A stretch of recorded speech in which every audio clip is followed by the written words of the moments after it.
cherish all the time you spend, you tuned in to. It's time again to cherish all the time you spend, you tuned in to. It's the number one podcast. The topics of discussion when we broadcast.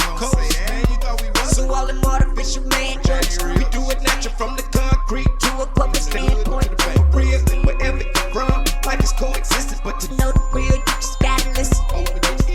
Wherever you're from, life is coexisting, but to know the real. What's up, everybody, and welcome to the 52 Scott Podcast. I'm your host, K Money, and in the building with me, my co-host Slash, Freddie G, and Comedian 96.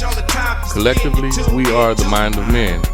You can find us on X, formerly known as Twitter, at 52 Scott Podcast, Instagram and Facebook, the 52 Scott Podcast, and if you're on YouTube, don't forget to like and or subscribe. Welcome, fellas, to another True Tuesday episode. Man, fellas, it's hard to not talk about the most recent tragedy that occurred last week on March 26th. And it's easy for me to remember that day because it just so happened to be my birthday. Right. So just imagine waking up and the first thing you see on the news is something tragic like this here. You know, that kind of already threw a damper in your day. Mm-hmm. And I'm speaking of the Francis Scott Key Bridge that was struck by a tanker. I think, no, was it a tanker or a big? It struck by a ship, and basically the bridge ended up falling. And this bridge is located in Baltimore, Maryland. Now, basically what this bridge is the outer crossing of Baltimore Harbor, which opened in March of 1977 as the final link of I-695. This 1.6 mile key bridge crosses over the Patapsco River, where Francis Scott Key was inspired to write the words of the Star Spangled Banner, which is where it gets its name from, you know, so it has a bit of history. Mm-hmm. This facility also includes the Curtis Creek Drawbridge, and this bridge basically stretches approximately 10.9 miles in length.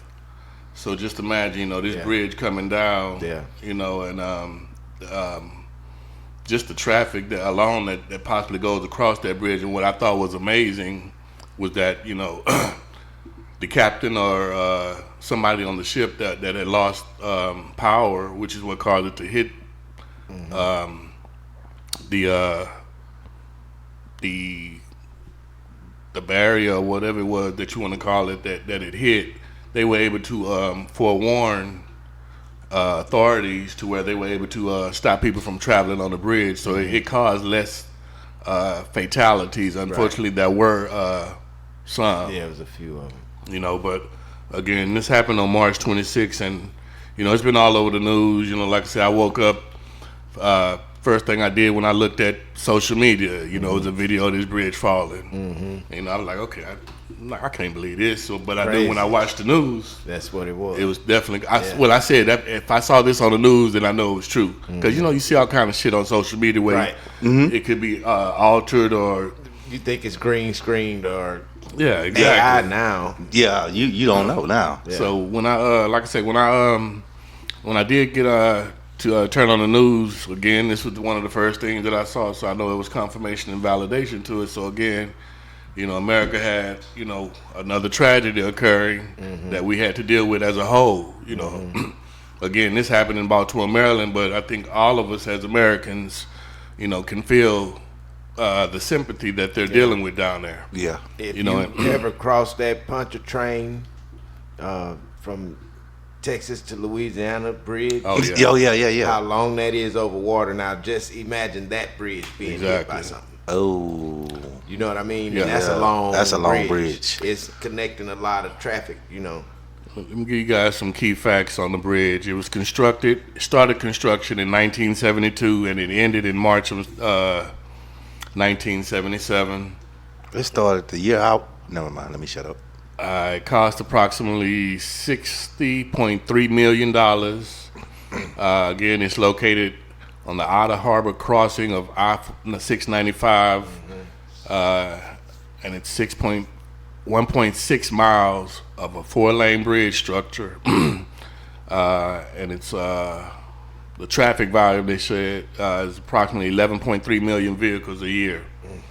So not only just that's a lot. It's a lot of traffic. That's a lot of It's traffic. not only automobiles. You got to consider ships. Yeah, shipments And, trucks. No, I'm saying ships. Oh, ships. Going yeah. back and forth. And this bridge, if I'm not mistaken, I heard the governor saying transported the most vehicles, in all of the ports in the country. So that says a lot right there as far as money wise. It's going to delay a lot of things that happen on a day-to-day basis that we don't see or hear about on a regular. Baltimore also just happened to be the where we have the youngest mayor, who just happens to be a black mayor, man, 36 years old. Yeah. And he's a pretty sharp young fellow. And just to handle this type of traumatic event occur in your city, I think he's handling Good, it, huh? like a true G. Again, he's above his peers, most definitely, because like I say, he's 36 years old. Yeah. I look at myself at 36, and I couldn't you see was myself at, handling this as well as this man is, and the way he speak. Right. He deserves to hold that title that he has. But back on this bridge, man, how do you guys feel about that tragedy that occurred? I mean, I know you all have seen it. Man, my condolences to the people who were, injured or, some sort of way impacted by this fall of construction. But the interesting fact was you said that this happened on March 26th. Yes, sir. And then when you mentioned when the bridge was built and when it was finally finished was actually March 23rd. Correct. So 3 days before the actual anniversary, you can say. Yeah. That's really wild, but I guess, again, like I say, my condolences to anybody injured in this. It's just kind of wild, but accidents happen, and it is what it is. Now, I think the height or whatever, and what, did they run out of gas or did the motor just cut off? Actually, so there was some malfunction. Although it was a tragic accident. Now, before I get into that, K-Money, I want to say that they got Baltimore have a black mayor, but they also have a black governor. True facts. I think his name is Wes Moore or something like that. Okay. But anyway, although it was a tragic accident, it could have been worse. Right. Now, here's why it could have been worse. Kudos to the actual captain of the ship. Because they called ahead to let them know that they was having some power malfunction. And the lights were going out on the ship.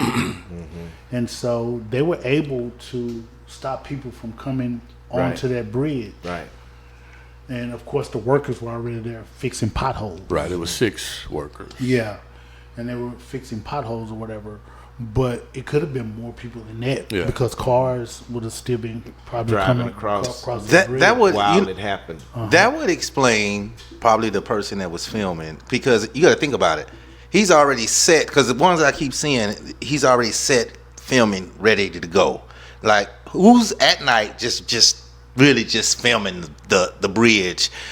The way you just said it, they knew ahead of time, which make me think, hey man, let me make a phone call to somebody. You might want to film this. A part of me don't think it's someone filming. I think it's just surveillance cameras around. Because you got to think it's a port, and so a lot of thievery. Cameras. It's a port that comes in and is bringing all kind of goods. They got so I would cameras think on that there's a lot of thievery that probably goes around. So they got cameras Yeah. all around it.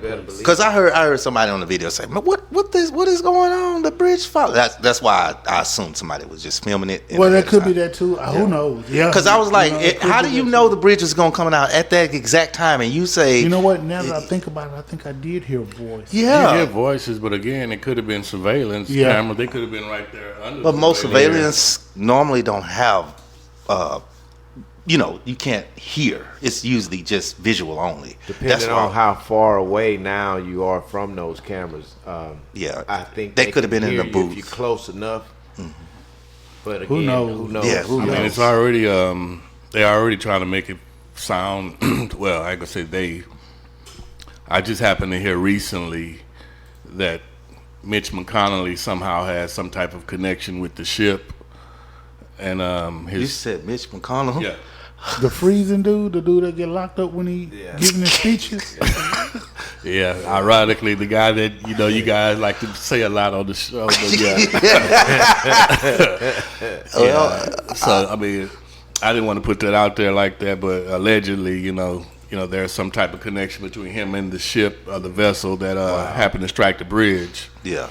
But again, you have to look at just like a couple of months ago or weeks ago, AT&T, we had that outage with AT&T, and I told you guys first thing I thought about was some type of not cyber threat, what they call it when 9/11 occurred? Terrorist attack. Yeah. I was thinking terrorist attack. And of course, my same thinking where this was concerned, I'm thinking it was some type of terrorist because it's going to affect the U.S. financially. Yeah, some sort of way it is. Well, I mean, just having to rebuild that is going to cost. That's another thing. You see how much it costs. The government already pledged to. Well, President Biden said that he was going to make the federal government pay for the bridge. Now you can't put a timeline on the repair of this type of structure. Yeah, you either. really can't. But I can imagine, the next bridge built. I'm curious to see the differences made. It'll probably be more similar to our ports because. And I'm glad you mentioned that, Freddie. You go ahead and touch on that. Yeah, it'll probably be similar to our ports because our port structures, the pillars, they're more, if I'm not mistaken, land-based kind of. Right. So if a ship was headed that direction, the ship would strike land before actually striking the pillar. Versus, the ship being in the water. I got to stay in the water to get underneath the bridge. So the likelihood of you hitting it is slim. Right. But if you do go off course and lose power like that ship did, you would strike land before striking the pillar. And that type of damage. And you know what? Would be far less to occur. How long was that bridge? That one particular bridge, Francis Scott? How long? Yeah, how long did it? It was approximately. At least, I think it was at least a mile long. I think 0.8 or something like that. 10.9 miles Is in it length. 10 point? 10.9 miles. That's a long way. Yeah. That's a long way. When it happened, it was closer to land. What more concerned me, say if it was out in the middle. So they have and the reason why I'm bringing this up, they have a new bridge they're building in Detroit. It's called the Gordie Howe International Bridge, 6-lane bridge, and it's going from Detroit to Windsor, Ontario. I guess that's Canada, somewhere in Canada, right? So what if it was in the middle of the water instead of right off land? That's what scares me the most. Because if it's traveling that far and the bridge you're in the middle of the water when this happens and not, because if you see the video, you can see land, you can see people on the left and whatever. My concern is, had you hit a pillar towards the middle where people were actually traveling and then cars fell off, then it becomes a real emergency, because not only the people behind those people, they don't even know what's going on until they get there. Right. That would be the scariest part, traveling in those type of bridges. So check this out. Yeah. I'm gonna share a story with you guys, if that's all right, K Money. Let me share this story, right? So, full disclosure, I wouldn't advise anybody to do what I'm about to tell you that I did. So, y'all know that when I was stationed in San Diego, K Money, you were stationed on the same base. And, Yes, sir. we used to cross the Coronado Bridge. Now, for those who want to know what the Coronado Bridge is, there was this old TV show back in the day called Simon and Simon. It was a cop show. And they used to cross the Coronado Bridge. Well, anyway, y'all know from the base, I used to go and party in Tijuana, Mexico. when it was cool, when it was okay to go across the border to party. Yeah. Right, and so that's roughly about a 40-minute drive or so. And now here's what I wouldn't encourage you guys to do: drink and drive. So there was a point in time that I used to drink alcohol, and so when I used to drink alcohol, it was nothing for me. And I was in my 20s back then, just to get in my car after leaving the club, and I'm headed back to the base. Well, one time I was headed back to the base, and I was crossing the Coronado Bridge, and you know, I'm thinking I'm driving good, I'm thinking everything good, but you know, in hindsight, and I'm thinking about it, man, I'm sure I was all over just driving crazy, right? Yeah. So I get to the base and just wasted. Right. I get on the base, I get to the barracks, and I just pass out on the bed. I wake up the next morning. I was actually in the middle of an earthquake aftershock that was felt on the Coronado Bridge, and the earthquake was in Big Bear Mountain. Oh, man. This was the 90s. Wow. That's crazy. And so I was in an earthquake aftershock, and it was felt on the Coronado Bridge. Just imagine if that bridge had collapsed. You're And not I was lying. on that bridge. And that's a pretty long bridge That's as a well. long bridge. I'm Yeah, not yeah, sure it's yeah. longer True than- story. Yeah. I was stationed in Coronado too. Oh, I forgot you. Yeah. You know, Slash, you had referenced earlier the Pontchartrain. Yeah, that's a long bridge. Yeah, and- for miles. And I'm always wondering and thinking, you know, I always think, well, as I'm crossing, I know it's some bodies that have been dumped over here. In that, right, because it's kind of swampish area. Exactly, it is swampish, and I know the gators and took care of that. But, you know, luckily it's only a two-way bridge. Right. And, you know, it's nothing parallel to it to where it could cause that type of damage. There's no drawbridge or any ships passing. Nothing goes under there. However, you know, Fishermen, maybe. just thinking, you know, over the years, how, you know, there's the discussion of global warming and Right. and how things are eroding. You know, you just have to wonder, how do they keep upkeep? How do they do You know the that upkeep go through on my bridges? You Do know, they and ever specifically do this type maintenance? of bridge. The further out it get, do you actually go out there every time? The further out, do you go check every pillar? They would have to, man. Think about it. Yeah. First of all, they built the bridge, Okay. and it's in the water. And they have to consider. They gotta have everything that's built has maintenance, Right. inspection, and when you're dealing with stuff like that in the cities and states and stuff, especially I don't know if they're collecting money to go across their bridge or not. I don't know, but I would think that there are inspection dates, just like aircraft. Yearly. You know, you got 7-day inspections with aircrafts and 14 days, and 21 days. I'm sure that applies to anything that could potentially cause death. You know, even your car, your vehicle has maintenance. I mean, it was six guys on there working, you know, like Freddie said, it's potholes. So, you know, like I said, I'm sure that they have somebody to go out them boats and stuff to go out there to check to see if there's any cracks in the surfaces. well, and I stuff. wouldn't want that job for that bridge, particularly that Pontchartrain Bridge. You ain't lying. Any other one for that matter, but I just know it's alligators in that particular water. Oh, that water? You know that bridge going from I think it's Baton Rouge Before Lafayette to Baton Rouge. Yeah. And That's it's another one from going towards New Orleans as well. Yeah, you might get a couple of what's the big snakes? Because Miami have them too, not just the alligators. There's a long bridge in Miami, right? At least I'm saying on the video. It seems like think it on is. a lot of those videos you see in Miami. Some There's rap videos. Yeah, Yeah, it it's a seems like long- there's a I think bridge. so. It is I a think bridge. they had a bridge on Bad Boy movie. Bad Yeah. Boy movie. Yeah, They I don't know what did. the name They of it had though. A bridge on there. They did. But yeah, like I said, it's such a tragic situation, man.